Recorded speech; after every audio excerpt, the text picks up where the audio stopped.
So how's your North American tour been treating you so far? Now you're halfway into it. Good. I mean, it's not so long. It's just 3 weeks.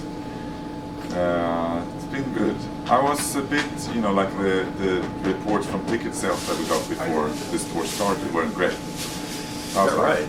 Yeah, I wasn't so pumped up about going like playing in empty. But there was some type of fuck up, I guess. I saw some of your shows were actually sold Yes, out. I mean the figures that we got was not accurate, and obviously now we're halfway in, and it's been a lot of people coming out, so Great. everything is great. You guys have a good time touring with In Flames? Yeah, I mean we know them since forever, pretty much, So it's weird that we haven't toured with them before, to be honest, because we've both been active for approximately the same amount of time, with the same age. We're two bands that tour a lot, especially internationally, outside of Sweden. So it's weird that we haven't done this, previously. And you're both celebrating 25th anniversaries next year. They're a bit younger. Are they? Yeah, they're a bit younger. I think they started like a few years after us. Okay. We started in 90, and I think they're a few years ago. Oh, okay. I thought they started in 92. Maybe they did. I'm not sure. So you're excited about the 25th anniversary coming up? Yeah, but it's like I don't think about those kind of things too much. It's just it's weird more than anything that we've been around 25 years. When you get like to see that number, it's like fuck, we've been around that amount of time. It's a bit. It doesn't feel like that long, But we're not, me. I'm not the type of guy who's like, hey, let's go out and celebrate. It's more of a way into, like an idea for a tour. That's what we're doing. Especially, right now we only have one show announced, celebrating 25 years, and it's also 10-year anniversary for Ghost Reveries. That's a show in London, right? Yes, and we might do a few of those, but we don't really know where or when. But that's the plan. Like, if nobody told us that we're celebrating 25 years, I would have forgotten about it. Yeah. But the management are like, they're of course on those kind of things. Absolutely. Yeah. You have such mega bands like Judas Priest, Black Sabbath that have been around for over 40 years. Yeah. Where do you foresee yourself in another 25 years? Well, I won't maybe we're still around. You never know. But for us, it's not. If we can do it, if we can still play.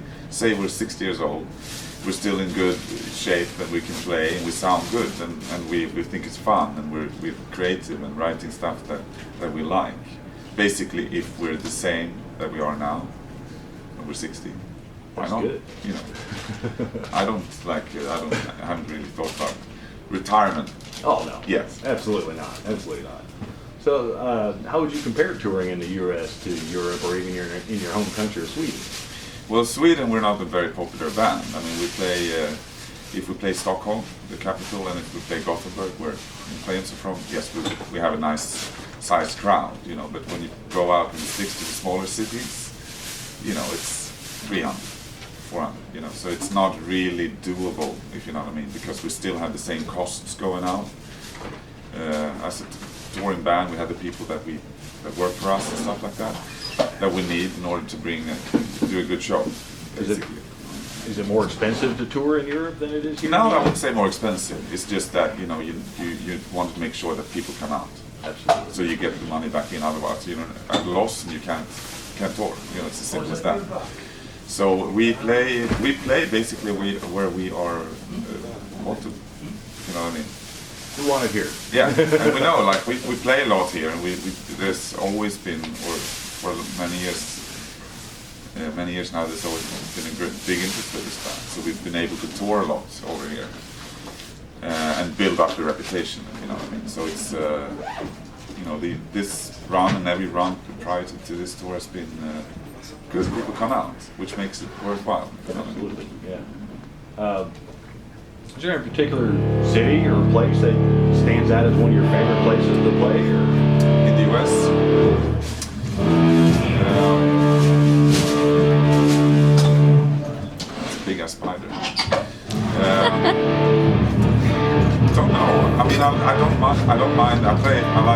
cities. You know, some places like you're out in the middle of nowhere and there's nothing around.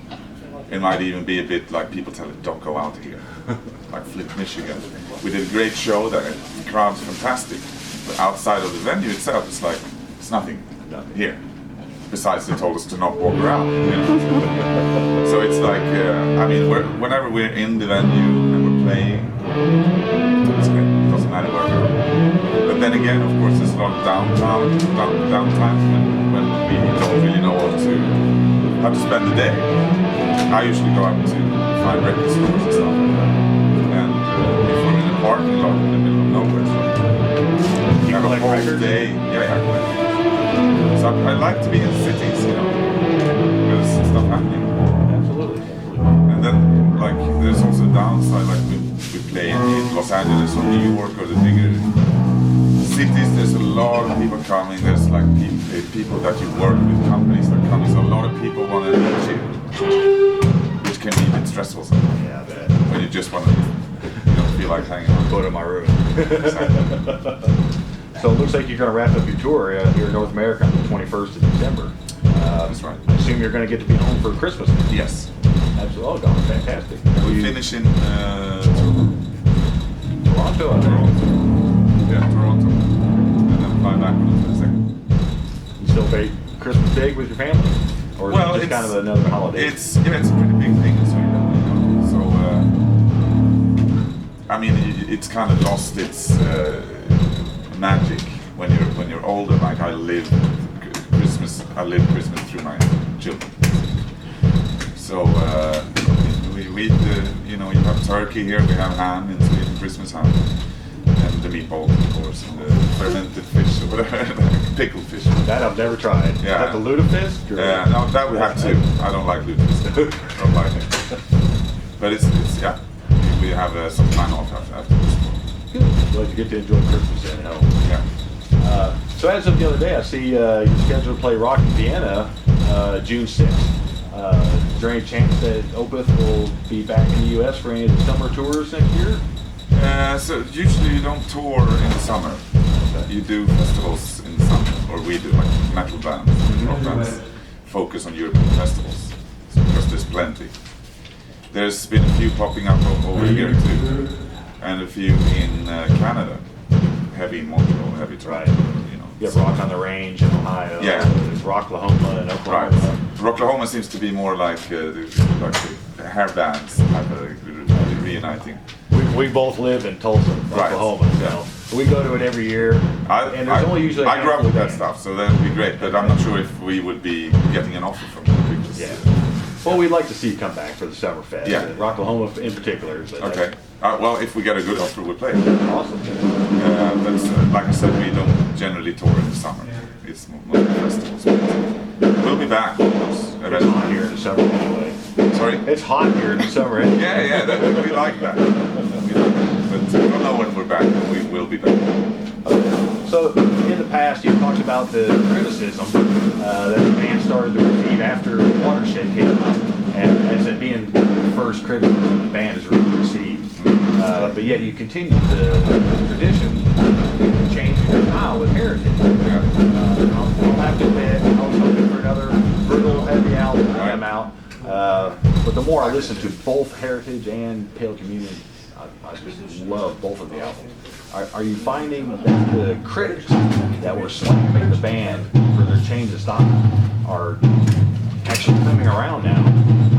I don't know. Well, some people, I mean, we have a catalog before those something controversial records. So we have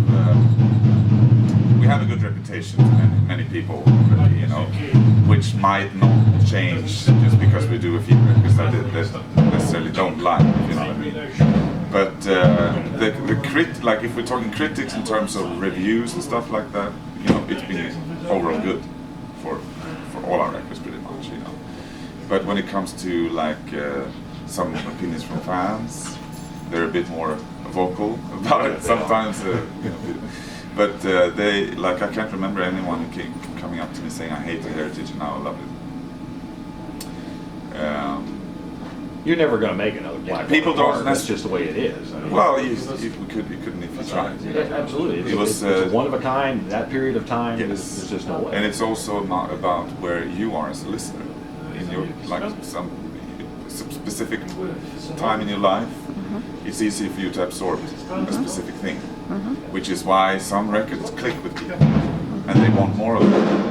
But it doesn't work like that. It doesn't work like that unless you're a corporation selling a product and you have a winning recipe for something and you continue doing that, and you're not one of those bands. Unfortunately, it's something. You can't please everyone. No.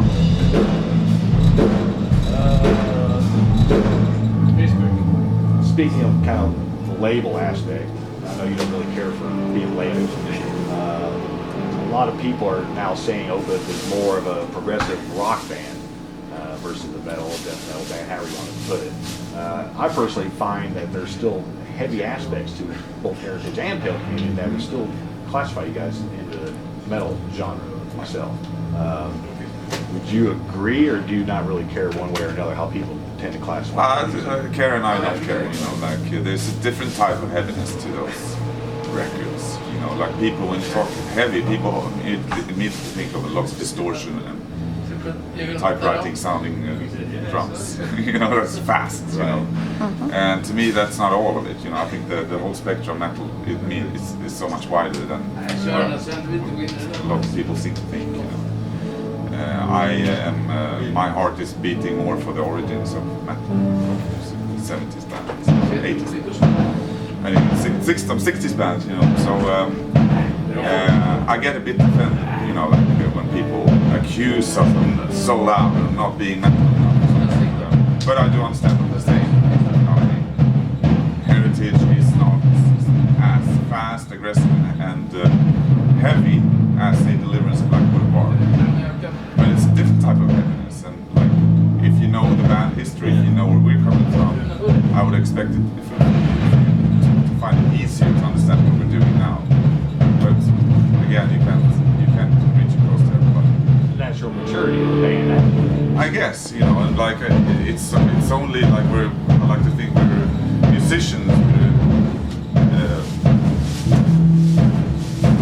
We don't necessarily want to fit in anyway. We just do music that we want to hear, write music that we want to hear. That was the case for those records. Say, Delivered to Still Life. It's still the case. So that's it's the only thing we know how to do things. Not write music on order. We write music that we Do what you feel. want to hear. Yeah. And then it's bound to change every now and then. For me, that's not strange. It's more strange for me with bands that don't change. I don't understand that. Everything's not this. Yeah. At that point. Yes. Sound check. So as I said, I found Pale Communion to be a little bit heavier than Heritage as far as the overall sound of the album. I particularly hear jazz style overtones, more so in Heritage than Pale Communion, but am I hearing things, or is there actually a jazz influence in here? A little bit, it's not like I'm going all in jazz. I'm interested in jazz, but I don't have the experience. I have lots of Miles Davis records, which covers a lot of spectrums, jazz music, I think, for me, but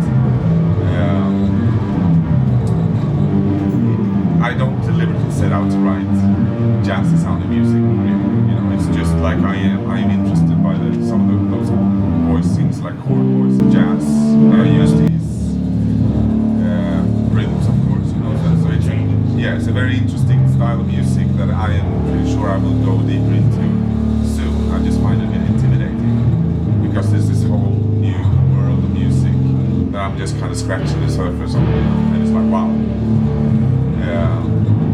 So I'm slowly kind of moving in that direction, but I'm kind of working my way through the Miles Davis catalog at the moment. And then you find, of course, musicians who play with him, like Herbie Hancock and Coltrane and those kind of guys. So you find musicians in the Miles Davis lineup that you can go on and discover as well. So I have a bunch of those.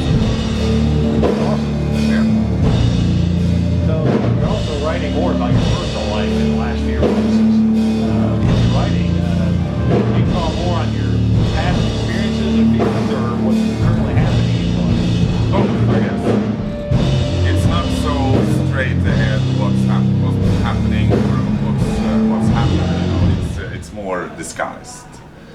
Usually it's like I have a tendency to kind of if something happens, or like if I'm not feeling great, I have a tendency to think ahead in a very negative way, like the worst thing that can happen. It's like taking it for granted that it's gonna all go to shit, you know. So that was a bit of an inspiration for me for the last 2 or 3 records, which for good and bad, because I don't really want to write personal stuff when it comes to lyrics. Still Life was kind of a That's a made-up concept. concept. Very convenient, because you know I don't have to be blamed for my own thoughts. You know what I mean? It's all made up. But most of these newer songs are much more personal.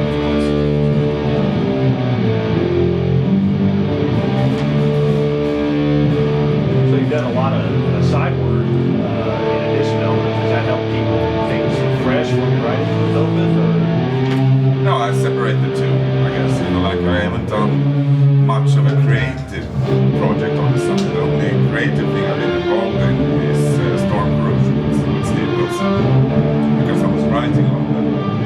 The other bands, like Love Band, I wasn't writing much. I wrote some songs on the first EP that we've been reading them, and lyrics I wrote, but I wasn't really taking part in the creative process of the project.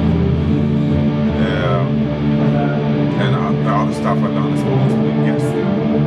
You know, I'm basically virtually being told what to do, if you know what I mean. Like the Devin Townsend record said, I want you to sing like this and that. And Ishan record said the same thing, he wanted to do this. The Ariel stuff, I did the same thing. You know, so it hasn't been many creative side projects. You gotta do your own thing, see how you want, write how you want. Yeah, I don't really have a particular need for a project. Are there any particular bands that you would like to work with in the future? As in writing music with them. Writing music with them, guest vocalist? No, I don't have any of those wishes. I like constantly getting offers to participate with other artists and bands, you know, like to sing a few lines or whatever they want us to do. But like usually I turn it down unless it's something interesting. So I can't mention any names what I turn down. But you know what I mean, like I feel I can contribute to something. Yeah. You know? So it can be a great band, but I feel like there's no room for me, no need for me here because it's great already. Yeah. Or maybe I don't like it. You make your own great music. Well, yeah, I focus on that. I don't have a need for a project because I can pretty much. Opeth is one of those bands. It's a melting pot of everything, you know. So I don't have to go elsewhere in order to get specific influences out of me. I can put them all into Opeth again. Unfortunately for some. Okay, and lastly, if you had to pick your favorite Opeth songs and place them in the following categories, what would they be? Lyric content, favorite to play live, and complexity. And they could all be the same song too. Okay, complexity isn't naturally a favorite thing. It can be really a pain in the ass sometimes. But favorite lyric, I'm really happy with Faith and Others on the new album, the last song. I like that. Both of our favorite songs. Yeah, My I like favorite. that one. So that would probably be the one. Like the lyrics I did when I was younger, they're so young. You know what I mean? It's hard for me to relate to them now. I don't know if you like your music being called beautiful, but that is a beautiful song. I don't mind. I certainly don't mind it. But yeah, I'm happy with that song.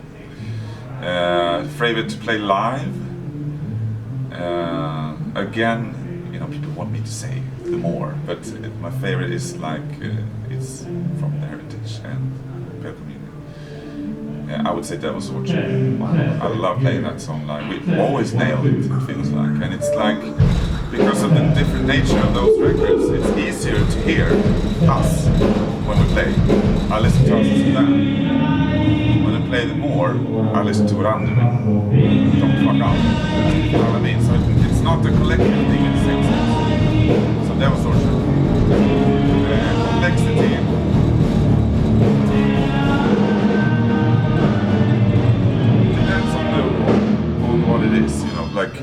that they can, like a simple song can be really difficult to get it right.